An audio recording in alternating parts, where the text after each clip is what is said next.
I can never tell when I'm on yet, so I'm just going to start saying good morning for a few minutes before I'm probably actually on. But good morning, everyone. It is, let's talk to you straight. It's July 4th.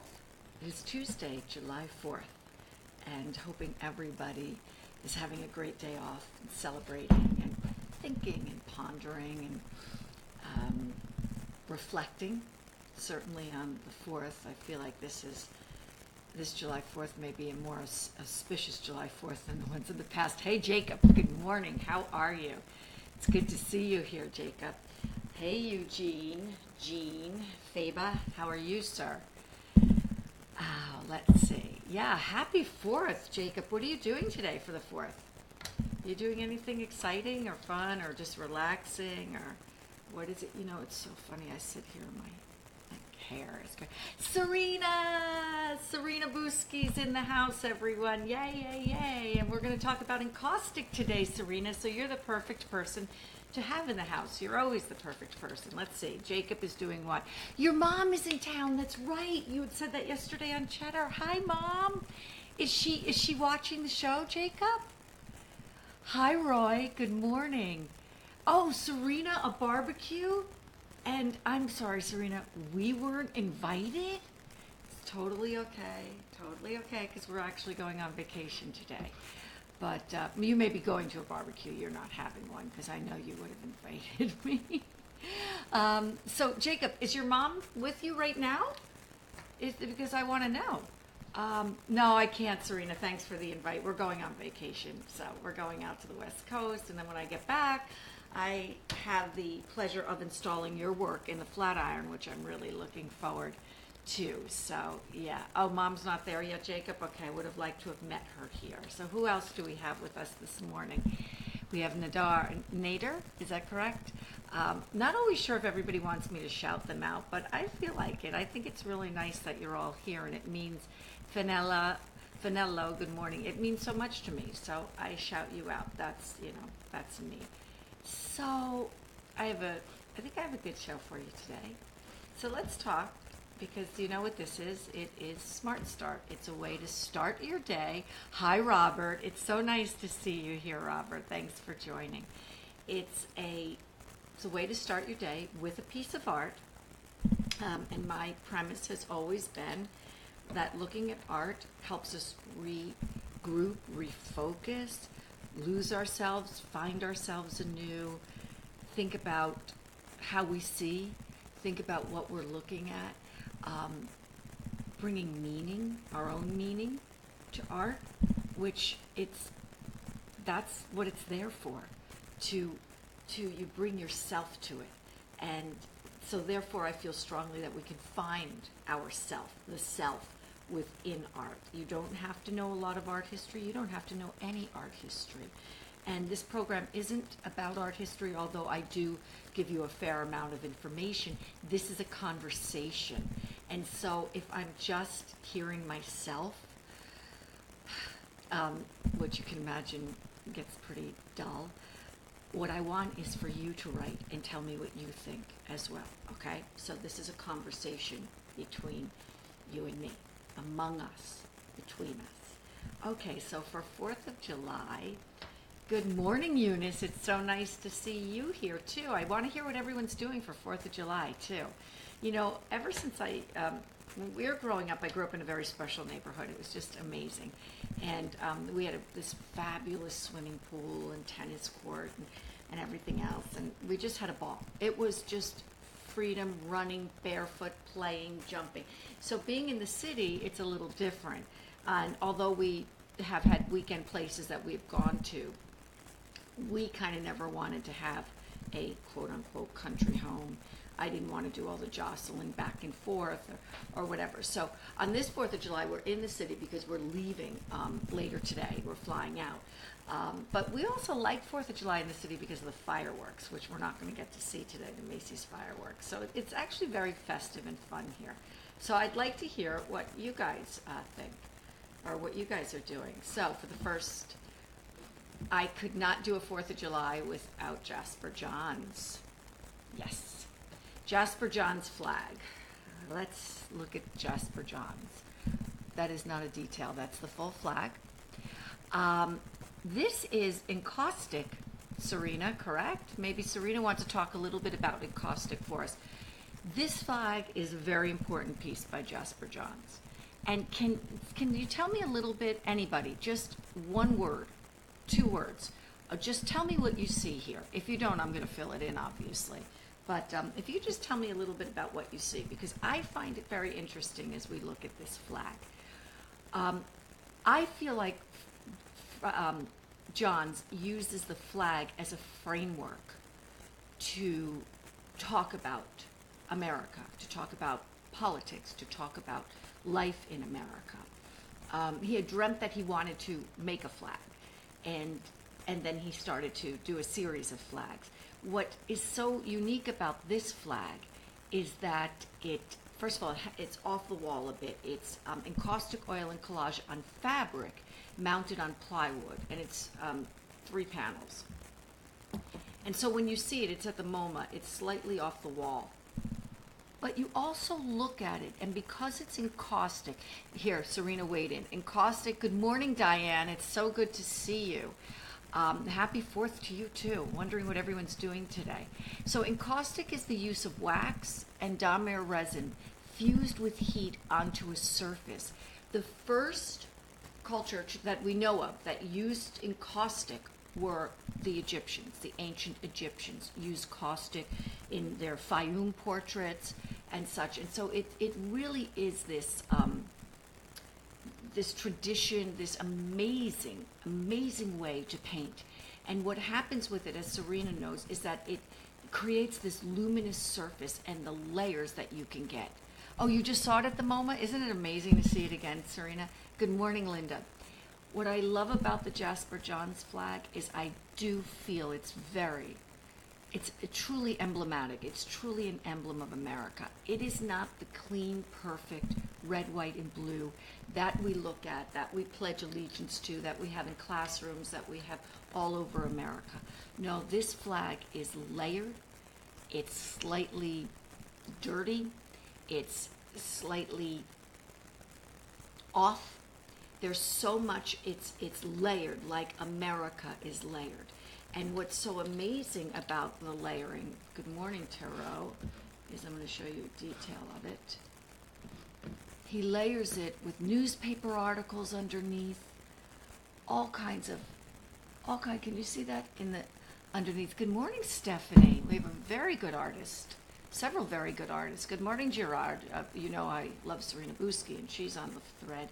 But we also have Stephanie Brody Liederman, who's a fantastic artist as well. So the Jasper Johns, this is a layering, I look at it, a symbol, a metaphor, a layering of America. That America is about so many things, and that we just don't need to look at America as great or making America great, because human history is such that it's a combination of a lot of choices that we've made. Some horrific, some fantastic. And that is the fabric of our nation. And accepting that, I feel like Johns is saying, accepting that is really the true patriotism, or the true notion of what the flag is. I'm going to give you a full screen of this flag so you can see the detail much better. So it is within this dichotomy, it is within these muddied stripes, it's in the layering of that there's just so much beauty and so much. What I love about it too is the flag is iconic. It's iconic. Oh God, it's the morning. It's an icon. I'm going to stay simple with one syllable there. It's an icon. Well, it's 2 syllables. Sorry. And with any icon, we bring ourselves to it. We know them. We know the icon so well. We bring what we feel about it. And Jasper's allows that in this flag. Through the layering, through the muddying of the white, he allows us to bring our notion of America, which I really, really love. So this next piece that I love as well. And so we have the notion of Jaspers with the icon of the flag, and he bring what you feel to it. And he started out with a historical document. Rashi Newman, a wonderful artist that I actually had the real pleasure of growing up next to her family, and I'm friends with her children, and her daughter Diane Newman is on the thread. So let's all shout out Rashi and everyone. What I love, Rashi was actually, when she was practicing, she first started as an artist, she used my mom as to do her portrait, and my mom sat for her, and I still have that painting, and it is in my collection, and it's next to amazing artists' work like Serena Busky, Jong Hung Tu, Byron Kim. I'm sorry, I'm thinking about Byron Lars. Many artists who I own, and so it's one of the pieces I truly treasure. What I love that Rashi has done here is that she was looking at the time at the 4th of July over the Twin Towers. I doubt she understood that the Twin Towers at the time, what was ever going to happen to them. So you have this artist and many artists who are looking at America through architecture or what have you, and our beautiful celebration of 4th of July. And now what we bring to it is vastly different than what we would have brought to this painting pre 9/11. And isn't that interesting? But what I loved so much about that painting, apart from the history of the Twin Towers, is how immediate and exciting those bursts of fireworks are. I mean, if you've ever seen the fireworks, the Macy's fireworks in the city, or exciting fireworks anywhere, that feeling, Rashi captures that feeling that we feel on 4th of July, that pride and that excitement, and the whole sky blowing up. It's just blowing up in just these colors, and it's like your heart starts to pound when you hear the pounding of the fireworks. And I think she captures it here in such an amazing, beautiful way. And then we have those Twin Towers just standing there, just almost in a salute around the fireworks. Such a gorgeous piece, such an amazing piece for this 4th of July. I want to show you, I'm going to give you a full screen of it so you can really feel it. Let me put my glasses on. Here we go. Transition there. You see it really, look at this. I love that she's using a circuitous kind of brush stroke in the center, if you can see that, and on the bottom, especially near the water. But then in the middle and on the right hand side, hi, good morning, Steve, she really just lets those bursts go, just boom, right out there. And it's kind of like this push and pull between the bursts of the fireworks and the clouds, and then the water. I just think this piece has just tremendous energy. I just love it. So let me show you also one of my wonderful artists, Lin Yan. Serena is, you know what, Serena, I think it is a watercolor. Diane, can you speak to it? Is that a watercolor? Rashi's original? I would really, that's a really good question, because I didn't see the medium when I was looking for it. Yeah, there's so much energy, Serena. It really is just exciting, and it feels as layered, right? It feels, good morning, Stephanie, yay! It feels layered to me, different than the Jasper Johns is layered, because that's in caustic, and it's on wood, and it's on fabric, and it's newspaper under it, and such. But it feels so layered in the paint, and yet I do believe it is a watercolor, so it still has that kind of immediacy and flatness to it. It's not necessarily a thick paint. And as soon as Diane lets us know what it is, we can talk about it some more. So Lin Yan, I've been representing Lin Yan for many years, and love her work. She did a show at the Flatiron for me. Lin Yan is a Chinese artist, Chinese American artist, and she also did images of a flag. And what I love about Lynn's work is that she works with Zhuan paper, which is a real staple of Chinese paper. It's I believe it's from the mulberry tree. Oh, Diane, let's see. Diane says, yes, this one is actually a monoprint. I know that, Diane. But the painting that she did, was that a watercolor? Do you know? Or it looks like it to me and to Serena. So let me go back to Lin Yan, then we'll get back to that. So Lin Yan uses Zhuan paper. And as it is, it's a staple in Chinese culture. And so therefore she uses that. And this is where I've worked with my Chinese artists in the notion of what is cross-culture.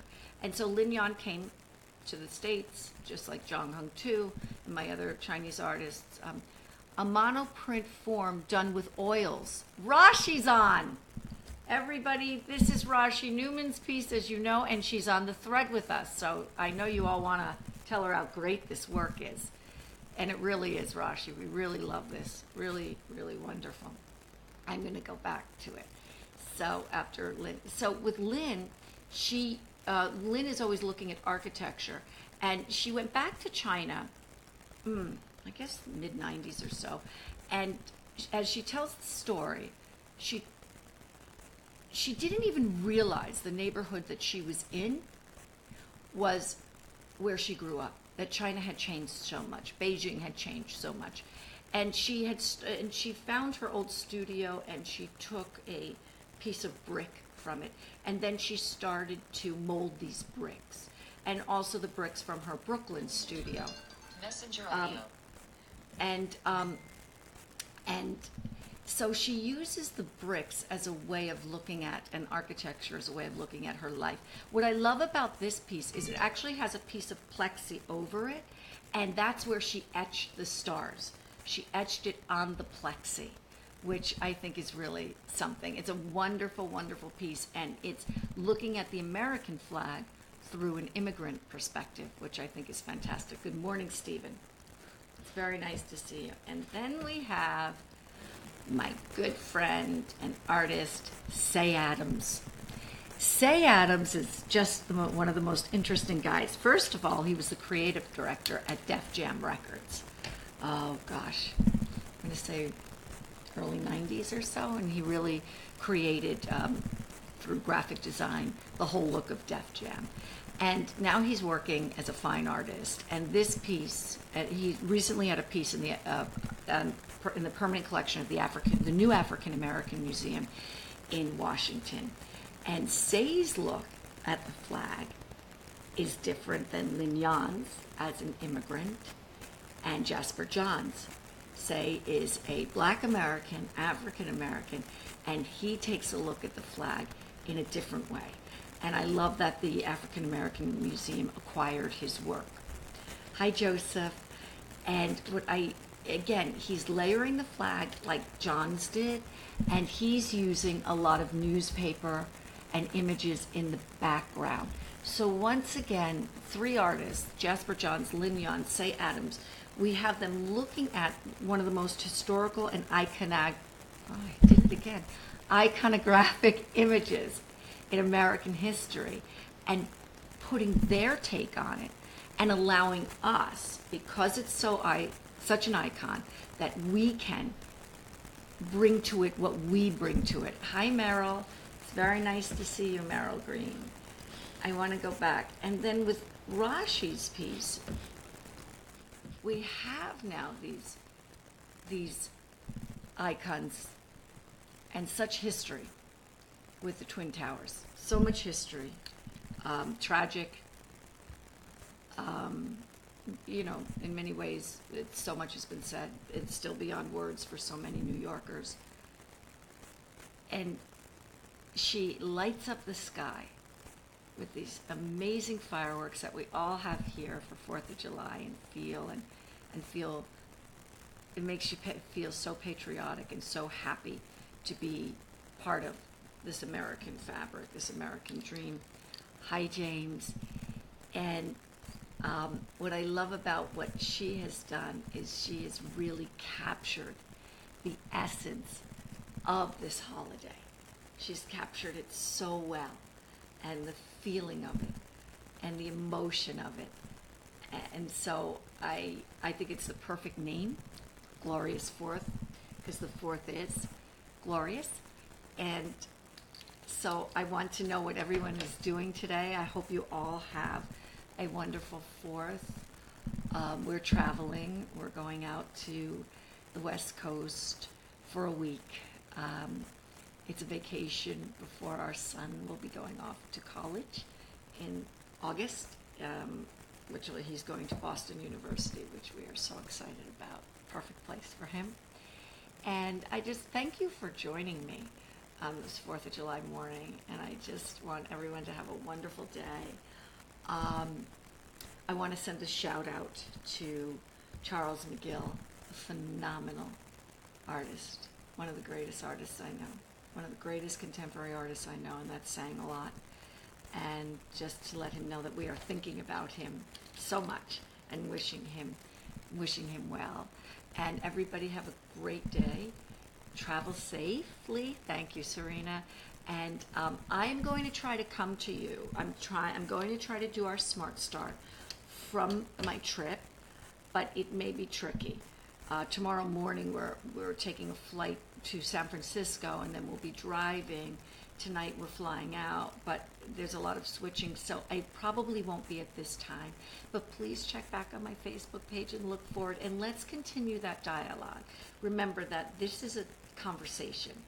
It's not me just espousing a certain notion or an art history. This works best when I know I want to know what you see, because that also selfishly makes me see things in a different way, which I really love to do. Thank you all very much. Have a wonderful, wonderful 4th of July, and I will see you very shortly.